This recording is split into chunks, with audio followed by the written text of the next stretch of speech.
In today's video, I'm going to teach you how to delete Facebook account without password. Before we begin, a quick note on what without password really means. This guide assumes you're already signed into the Facebook app on your phone and you can access the account through that active session. You won't be bypassing security or hacking anything. You're simply using the account you're already logged into. Depending on your security settings, Facebook may still ask for confirmation. If you're prompted for a password and don't have it, you'll need to recover your account before you can complete deletion. Also, make sure you truly want to delete. Deactivation is temporary and hides your profile, but deletion is permanent after a grace period. Messages and certain data may be removed over time, and you'll lose access to Messenger tied to that account. If you want a copy of your photos or posts, consider downloading your information from Facebook before proceeding. Open the Facebook app on your phone. On some devices, it's called Meta's Facebook app, and the layout can vary slightly between iPhone and Android, but the path is the same.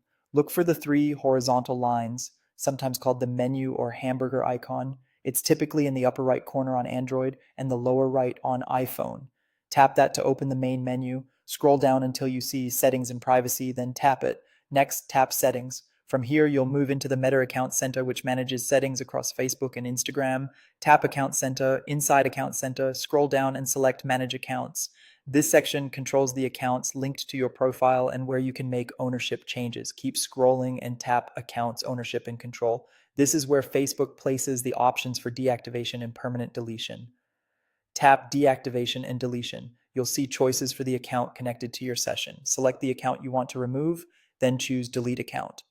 Tap Continue to move forward. Facebook may show reminders about what deletion means, offer to deactivate instead, or invite you to download your information. Carefully review these screens and confirm when you're ready. If you're asked to verify your identity, follow the on-screen prompts. If you're asked for a password you don't have, you'll need to recover access before you can finalize deletion. Once you confirm, your account enters the deletion process. If you change your mind within Facebook's grace period, you may be able to cancel by logging back in, but after that window, deletion is permanent. And that's it. If you found this tutorial helpful, don't forget to like this video and subscribe to my channel for more Facebook tips and tutorials.